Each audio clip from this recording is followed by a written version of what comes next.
ನಾನು ಒಂದು ಪ್ರಶ್ನೆಯನ್ನ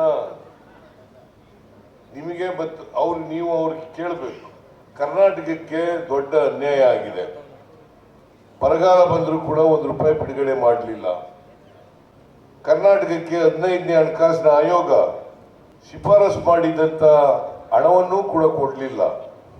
ಅವರೇ ಬಜೆಟ್ನಲ್ಲಿ ಅಪ್ಪರ್ ಭದ್ರಾ ಯೋಜನೆಗೆ 5,300 ಕೋಟಿ ಕೊಡ್ತೀವಿ ಅಂತ ಹೇಳಿ ಇವತ್ತವರೆಗೆ ₹1 ಕೊಡಲಿಲ್ಲ. ಇದೆಲ್ಲ ಕನ್ನಡಿಗರಿಗೆ ಅನ್ಯಾಯ ಆದರೂ ಕೂಡ ಒಂದು ದಿನ ಬಿಜೆಪಿಯ ಲೋಕಸಭಾ ಸದಸ್ಯರು ಈ ವಿಚಾರಗಳ ಬಗ್ಗೆ ಪ್ರಸ್ತಾಪ ಮಾಡಿದ್ದಾರಾ?